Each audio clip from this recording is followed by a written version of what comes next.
Silakan duduk Bapak Ibu. Haleluya. Siapa yang sudah pernah mendengar firman Tuhan ini atau mungkin sering mendengar firman Tuhan ini di gereja masing-masing atau mungkin jarang mendengar ya. Nah, jadi hari ini kita akan belajar dari seorang ibu janda ini, Bapak Ibu Saudaraku yang dikasih oleh Tuhan.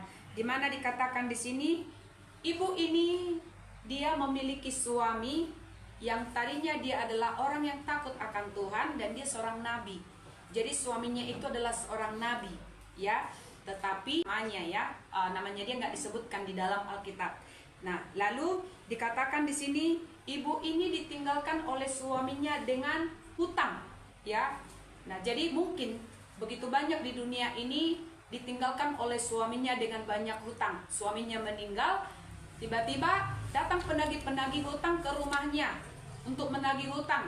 Ya bisa saja hutangnya sesuami, atau juga istrinya meninggalkan hutang. Lalu datanglah si penagih hutang menagih hutang si istri ke suami. Apa minggu yang lalu ketika saya berada di Bali, ada teman saya bercerita kepadaku seperti ini. Mamaku ini sampai membuat dia stres, membuat dia sakit. Karena tiba-tiba orang yang meminjam uang kepadanya 20 juta meninggal, katanya gitu. Nah, memang orang yang meminjam uang itu adalah orang yang kami kenal. Tetapi bagaimana dia bisa lagi mengembalikan uang itu sedangkan yang meninggal itu yang meminjam. Nah, dia meninggalkan suaminya dan anak-anaknya sedangkan si suami tidak tahu hutang itu ada. Nah, jadi penagih hutang ini contohnya ini datang kepada suaminya, sedangkan suami nggak tahu kalau istrinya itu meninggalkan hutang.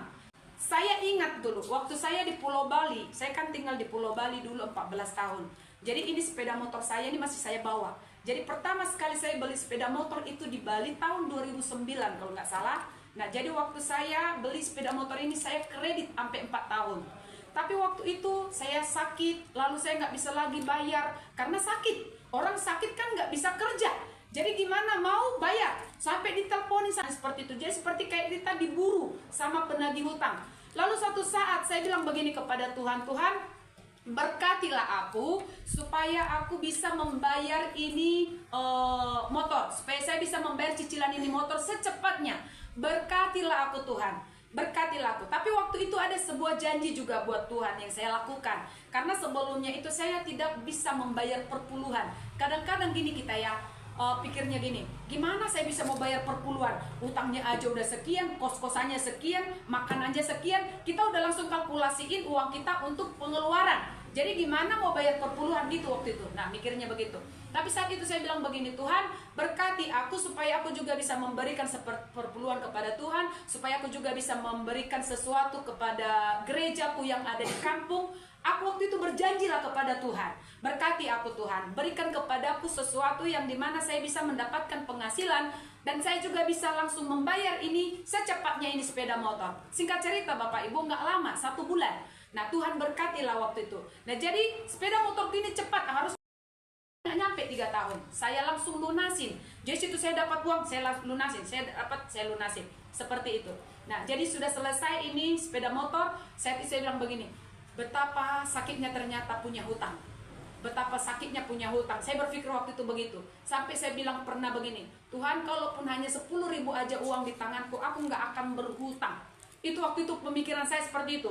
Karena saking sakitnya berhutang. Kita sakit, kita nggak dapat kerjaan, kita diburu-buru sama orang penagih hutang.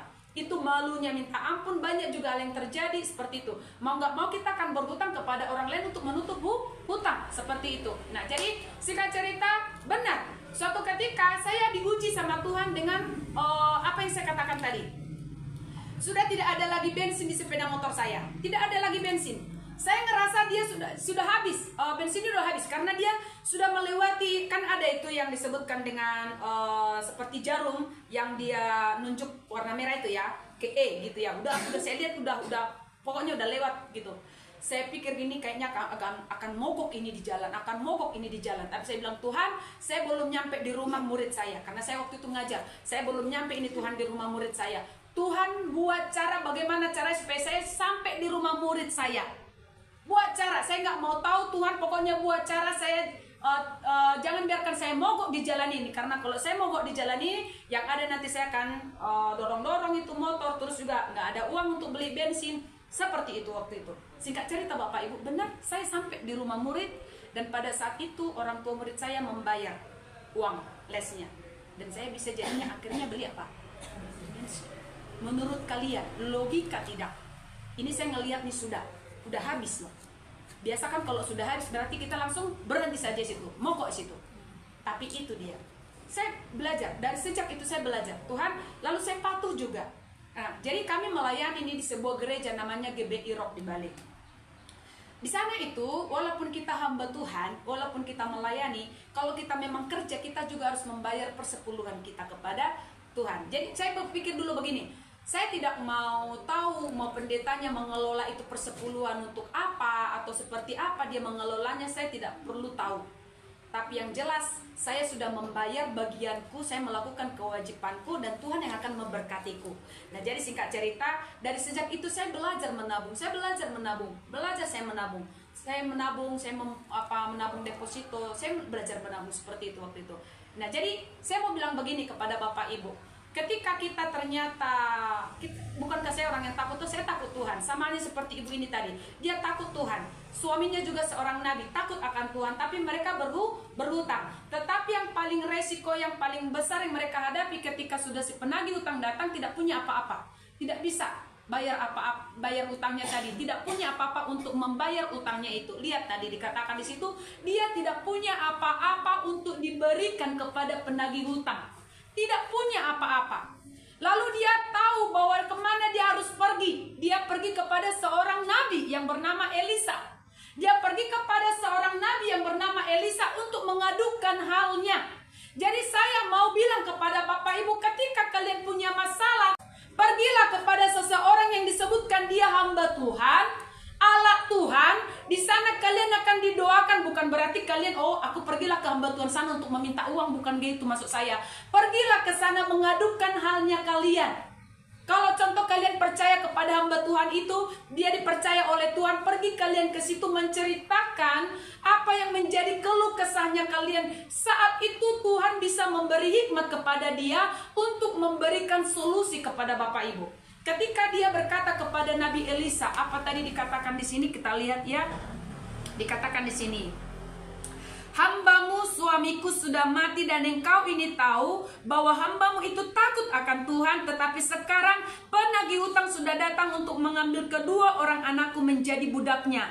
Jawab Elisa kepadanya, apakah yang dapat kuperbuat bagimu? Itu kata Elisa. Sama halnya tadi seperti saya bilang, perbuat bagimu. Tuhan Yesus juga mungkin bertanya seperti itu kepada Bapak Ibu sekarang. Apa yang dapat kuperbuat bagimu? Apa yang dapat kuperbuat bagimu? Apa yang dapat kuperbuat bagimu? Kalau orang buta itu, dia hanya meminta satu hal. Aku mau melihat. Aku mau melihat. Lalu ibu ini juga jawab di sini ketika Elisa berkata, apakah yang dapat kuperbuat bagimu? Beritahukanlah kepadaku apa-apa yang kau punya di rumah. Berkatalah perempuan itu, hambamu ini tidak punya sesuatu apapun di rumah kecuali buli-buli berisi minyak. Mungkin Bapak Ibu datang ke sini tidak memiliki emas, harta, perak, atau uang yang banyak. Ketika kita datang kepada Tuhan, kita memang benar-benar tidak memiliki apa-apa selain daripada buli-buli berisi minyak. Paham tidak artinya di sini apa itu buli-buli berisi minyak? Berbicara tentang buli-buli itu adalah wadah. Wadah Bapak Ibu, wadah. Sama contohnya ini. Ibu ini bilang dia tidak punya apa-apa selain buli-buli berisi minyak. Hanya itu. Tidak ada yang lain untuk dia bisa kasihkan kepada penagih hutang untuk membayar hutangnya. Lalu ketika Elisa mendengarkan perkataan itu, apa instruksi daripada Elisa kepadanya? Dia bilang, pergilah, mintalah bejana-bejana dari luar daripada segala tetanggamu, bejana-bejana kosong, tetapi jangan terlalu sedikit. Saya mau bilang gambaran daripada buli-buli tadi itu adalah hidupnya manusia. Ketika kita datang kepada Tuhan, apa yang kita bawa kepada Tuhan? Ruth, ketika engkau berdoa kepada Tuhan, engkau bilang, kau sogok Tuhan, Tuhan ini emasku, aku kasih kepadamu, sembuhkan aku. Bisa Tuhan disogok? Emangnya seberapa banyak uang untuk kita bisa kasihkan ke Tuhan? Karena apa yang kita miliki semua dari Tuhan. Apa yang Tuhan mau dari kita kalau kita datang kepada Dia? Apa yang Tuhan inginkan? Ketika kita benar-benar datang kepada Dia, membawa tubuh, jiwa, dan roh kita.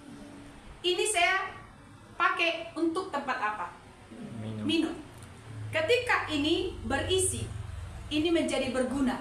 Karena airnya itu saya bisa minum untuk memuaskan kehausan saya. Sama halnya, hidup kita akan berguna. Tubuh, jiwa, roh kita ini akan berguna apabila ada diisi dengan iman. Iman. Saya mau bilang, apa jambarnya kita di Portibion?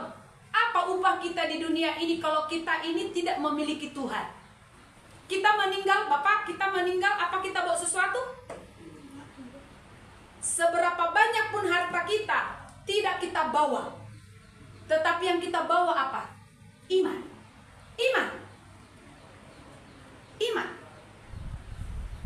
Iman kepada Yesus Kristus. Dan buli-buli yang berisi minyak tadi itu juga gambarannya juga sama lagi. Saya mau bilang, ketika kita memiliki iman kepada Tuhan, kepercayaan penuh kepada Tuhan, benar-benar kita percaya penuh kepada Tuhan dalam hidup kita. Kita datang kepada Dia, kita bawa tubuh, jiwa, dan roh kita. Saat itu kita bilang, Tuhan, ini hidupku, kupersembahkan kepadamu. Aku hanya memiliki iman kepada Tuhan, kepercayaan penuh kepada Tuhan. Berkati aku dengan urapanmu. Berbicara tentang minyak. Saya mau bilang kepada Bapak Ibu, berbicara tentang minyak itu adalah urapan Tuhan. Urapan Tuhan. Ketika urapan Tuhan mengalir dalam kehidupan seseorang, apa yang tidak mungkin terjadi akan terjadi. Karena bagi Tuhan tidak ada yang mustahil. Ketika urapan, paham tidak Bapak Ibu maksudnya di sini? Kita hidup di dalam zaman Roh Kudus sekarang. Tuhan Yesus naik ke surga. Kita ini bisa sembuh oleh karena pekerjaan kuasa Roh Kudus. Saya berdoa nanti untuk Bapak Ibu, itu karena pekerjaan Roh Kudus. Karena pekerjaan Roh Kudus. Ketika Roh Kudus menjamah kita, menyentuh kita, apapun yang membelenggu itu bisa sampai lepas semua, lepas. Itu seperti diambil semua penyakit-penyakit itu, semua beban berat itu, dosa-dosa itu diambil sama Dia. Ditanggalkan. Jadi makanya kalau ada kalian lihat terus sampai goyang-goyang itu, kan Tuhan Yesus ketika mengusir setan, orang-orang yang kerasukan setan atau roh-roh jahat itu mereka goncang. Itu yang menggoncang apa? Roh jahat tadi mau keluar dia, mau keluar. Karena kalau udah roh Tuhan yang masuk ke dalam hidupnya orang, roh yang dari iblis itu lenyap, keluar. Jadi berbicara tentang buli-buli itu adalah kehidupan kita. Kita memiliki iman. Minyak tadi itu, minyak ini berbicara tentang urapan. Ketika seseorang tidak mengalami urapan di dalam hidupnya ketika dia berdoa, nggak akan ada yang terjadi. Nggak ada. Makanya berdoa setiap hari orang, Tuhan sembuhkan lututku, nggak sembuh. Besoknya lagi, Tuhan sembuhkan lututku, nggak sembuh. Tuhan sembuhkan kepalaku, nggak sembuh. Besoknya lagi, tahun ke tahun dia berdoa tidak sembuh-sembuh. Kenapa? Karena tidak ada urapan di dalam kehidupannya ketika dia berdoa. Bapak Ibu tahu nggak? Saya sendiri, saya konsisten dalam hidup saya. Saya bilang begini, saya bisa sembuh hanya di dalam hadirat Tuhan. Jangan kalian kira saya tidak sembuh, tidak sakit. Saya sakit karena kita masih memiliki tubuh ini. Tubuh yang berasal dari dosa ini selalu tercemar dengan penyakit. Gampang kena penyakit, gampang sekali. Gampang. Entah kita cuma hanya mengangkat ember yang berisi air, itu bisa juga jadi encok di sini, encok. Tapi ketika kita datang ke Tuhan berdoa, digoncang saya dengan hadirat, dengan urapan tadi, keluar semua penyakit-penyakit itu. Nggak makan obat, keluar. Jadi orang kalau tidak memiliki urapan di dalam kehidupannya, mustahil dia untuk bisa terus dia mengalami kesehatan, kekuatan di dalam hidupnya. Iya, atas tubuh, jiwa, dan roh. Jadi kalau kita mau benar-benar sehat atas tubuh, jiwa, dan roh kita, kita harus memiliki minyak di dalam hidup kita. Saya mau bilang begini, adik-adik, kalau kalian punya HP, HP-nya itu kalau udah lowbat diapain? Kalau nggak dicas, berfungsi nggak HP-nya? Nggak kan? Manusia juga begitu. Kalau kalian sudah lowbat, apa yang kalian lakukan untuk tubuh kalian? Makan kan? Karena kalau nggak makan mati. Tapi kita ini terdiri dari tubuh, jiwa, dan roh. Kalau kalian kasih makan tubuh kalian, berarti kalian juga harus kasih makan jiwa dan rohnya. Kalian kasih makan tubuhnya itu dengan makanan apa? Nasi, sayur, lauk, atau apa saja kan? Tapi pernah nggak kalian kasih rohnya kalian makan? Jiwanya. Lalu pertanyaannya si adik begini, ibu ini macam mana sih? Gimana caranya kasih roh makan, kasih jiwanya makan? Ada orang yang pergi kasih makan jiwanya dengan menonton film menghibur atau jalan-jalan ke luar negeri. Saya mau bilang, ketika kita kasih makan jiwa dan roh kita ini, maka tubuhnya juga akan sehat. Bagaimana caranya? Berdoa, baca firman. Berdoa, baca firman. Makanya Tuhan Yesus bilang, manusia bukan hanya hidup dari roti saja, tetapi dari kebenaran firman Tuhan. Tapi banyakkan orang ya, dia hanya makan yang jasmani saja, tapi juga nggak sehat. Makanya saya ngelihat orang-orang yang datang ke sini ada yang banyak penyakit jiwa. Jadi ketika mereka penyakit jiwa, mereka dianjurkan untuk memberikan obat kepada anaknya. Tapi coba bayangkan Bapak Ibu, ketika kita makan obat itu larinya kemana?